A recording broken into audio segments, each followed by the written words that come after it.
Today we're going to do another unboxing on John Long Silver Rails. This is another purchase from the Goodwill auction site. It's this big box here, and it came from Iowa, all the way from Iowa. And I think we paid about a third of the going price for the items that are in this box. So now the question is it a good item? I'll open it with my trusty Barlow knife.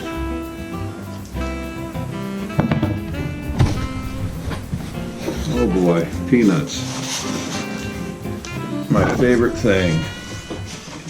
Well, this feels like it must be the locomotive. So I've already given away part of the secret. It's a locomotive.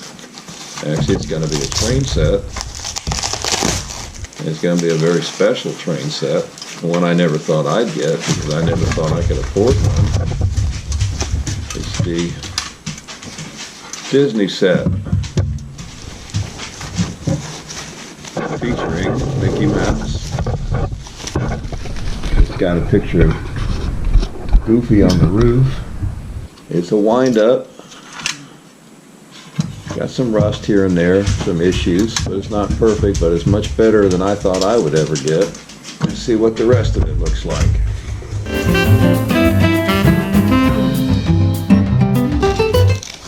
Well wrapped.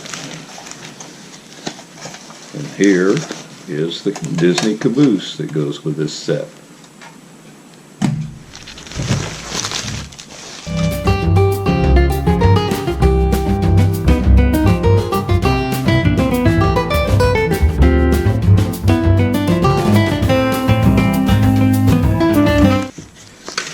Nice gondola.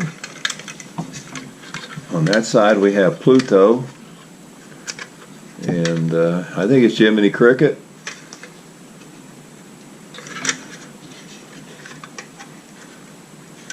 Four of the seven dwarfs on this side. On the caboose we had the little bear and other Disney characters.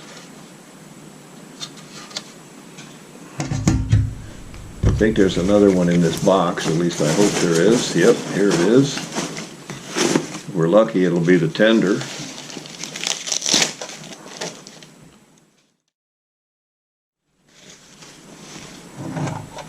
Another dwarf on top of the tender. Walt Disney's Mickey Mouse Meteor. And the tender's in really nice shape, folks. Probably the best item in the lot is the condition of the tender. Very little rust on the tender. Now there's some rust issues in certain areas, but we can live with those because it's such a rare set. Looks like it has a sparkler mechanism in it, which may or may not have the flint. I don't know if there's anything left in the box. I don't think so. I think we got it all. Oh wait, here's some track or something. A nice circle of wind-up track.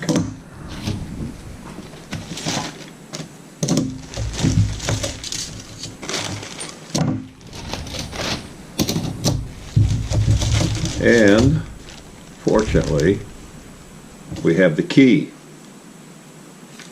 We'll be able to test it. Now these keys cost about $10 on eBay. That's a bit much, I think. So if the item comes with a key, you're ahead of the game.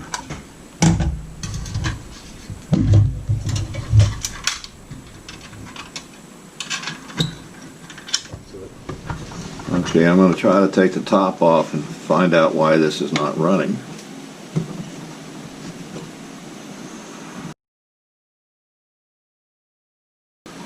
This is the flapper, and there should be a piece of flint attached to this right here where the hole is, and that piece of flint rubs on this and makes the spark.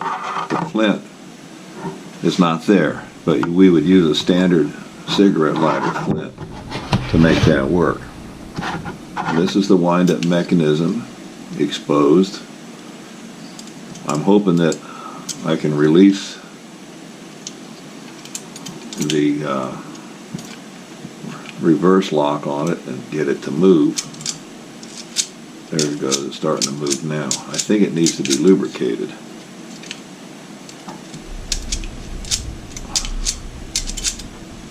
So we will try lubrication and see what happens.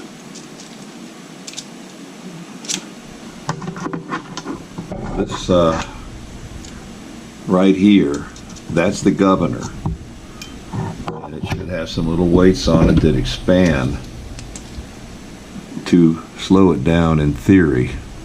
Well, we see it has one big weight and it's under a spring tension, and that's how it governs the speed a little bit, supposedly. The gear's look in pretty good shape. This is the locking lever here, and I can see it. That's released and that's locked. So when it's forward, it's released. I think it's not running though, because I think all the bearings and the gears need to be lubricated. So I'm going to try that next.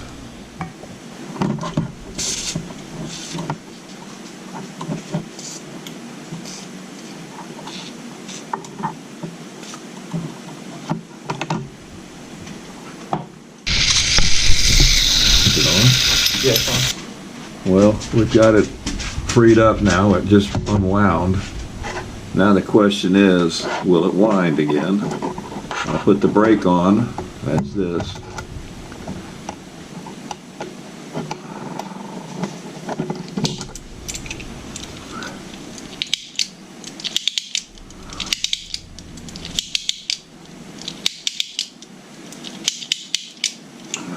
As far as I'm going to wind it to test it.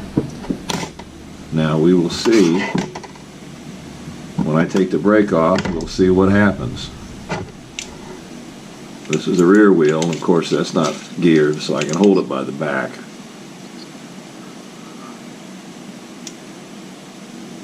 Alright, it's locked still. There it goes. This is turning, which means the sparker will work. There seems to be a bell in here, but the bell is not ringing. I hear it get clicked on every once in a while, but it doesn't ring. I've never heard one of these things ring well, but that's just the way it is, I guess. So, we've got it lubricated. Maybe the thing to do is let it soak for a while. I'm not really sure, because I don't know that much about wind-up motors, but so far it's very promising.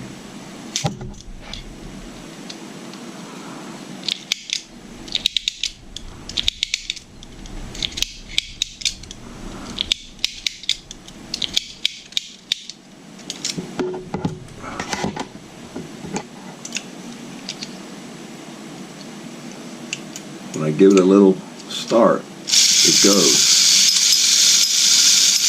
So it's still not freed up very well, apparently.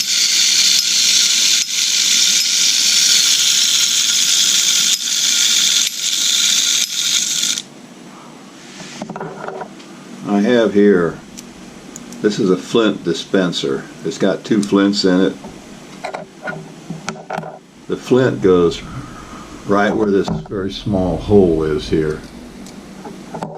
And this is a weight that makes it bounce up and down on the little stone wheel that rotates. Now what I don't know is whether it's supposed to be bent at this angle, but I suspect it is, since that's the angle it's bent at. So we turn this little wheel here, we tap a flint down there. This is a real old school cigarette lighter flint, so you can get these on off the internet. So, what we have to do is try and put this flint into the socket.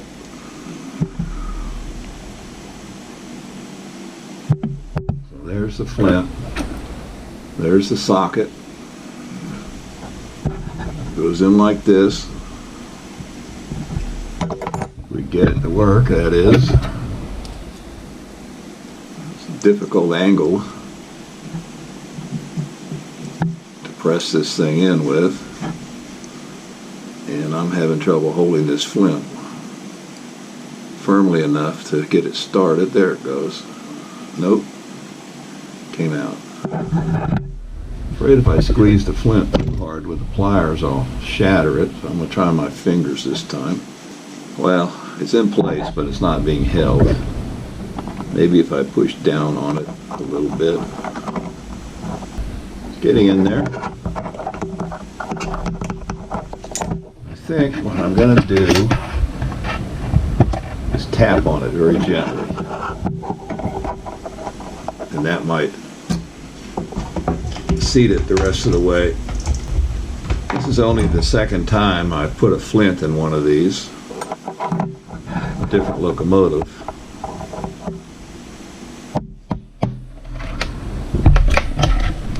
Well, I think that's pretty well seated. I think it's done. You can see the flint right there.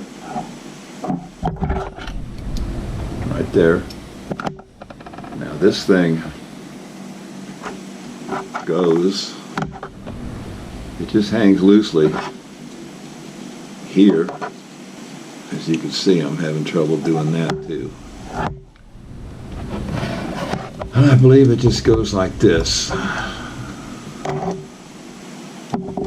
I may have to wrestle with this off camera and then come back to it.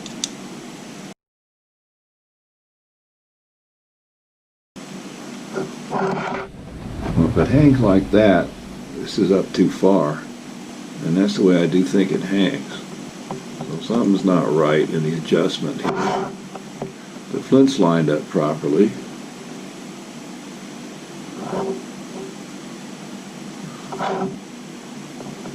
Well, we'll figure it out. It's a process of fiddling. I think I see what it is. I'll take this out of these little slots down here. There's the slots. And I bent this and I shouldn't have done that. So let's get it adjusted as best we can. There it goes. Now, I think that'll sparkle. I think that's the way it goes. The flint's touching the stone, and this little thing is clearing the stone. So, let's try winding it up. Put on the brake. We'll try winding it up. By the way, the gears in this little motor seem to be pretty robust. When I release this, hopefully it'll sparkle.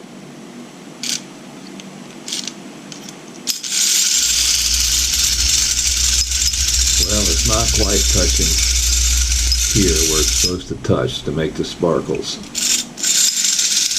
Oh, it's still not adjusted quite right. And I think I see the reason. This little weight bar has to be adjusted just perfectly for this thing to work. So it goes up like this, and then this part goes down like that. See where it has that angle in it, which it had in the first place, and I took out, which was a mistake. But this is how you learn how this stuff works. You fiddle with it till you get it right. Now, now it's touching the flint good, but it's not bent down enough. So I can see that it's not going to clear the boiler. So I'll bend it down there. All right. Test number 2.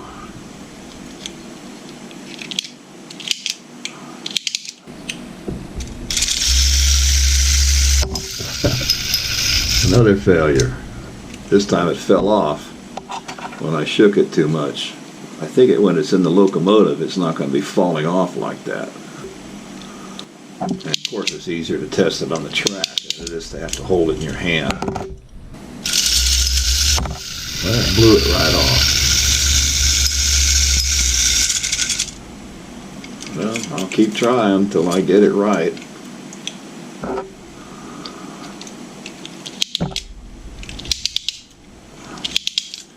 There's not a whole lot of information on eBay and other places about these things. Why it's not sparking, I don't know. My other one sparks real good. It's touching the flint stone, and the flint and the stone are touching just fine. But I can't get it to sparkle. I suppose I might have to just put it all together. What I could do, sometimes to add more weight, I put a magnet on something like this that would hold it down tighter. What I think is wrong, though, is that the lower angle is not quite right. I'll try adjusting that. Well, I think I have to put this together and track test it. Maybe it'll start sparkling. I seem to have got it adjusted about as good as I'm going to get it, I think. All right, this is test number 1. We'll see if this baby wants to run.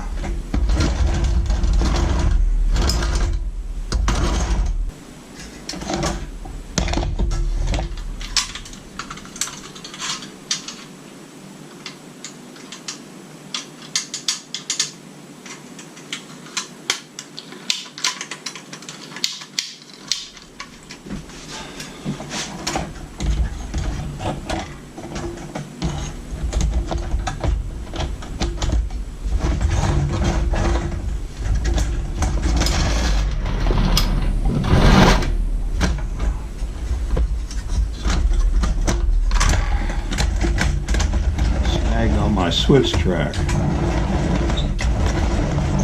did that, I don't know.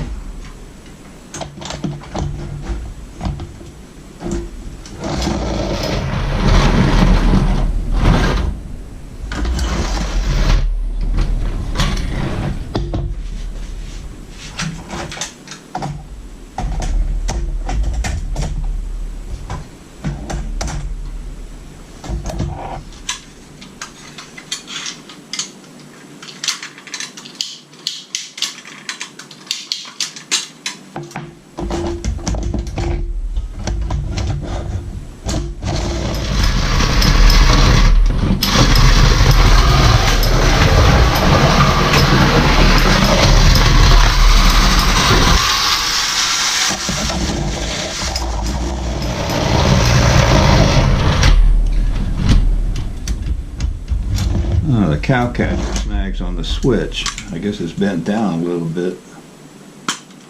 Easy enough to fix that. Now it doesn't snag. Guess somebody ran into something once with it.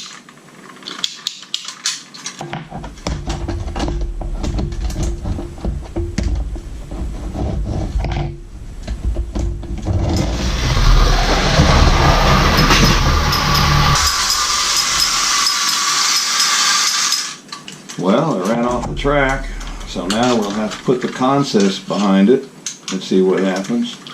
Now that doesn't snag on that switch anymore because it's going too fast. Oh, we got the brake on. First we apply the caboose.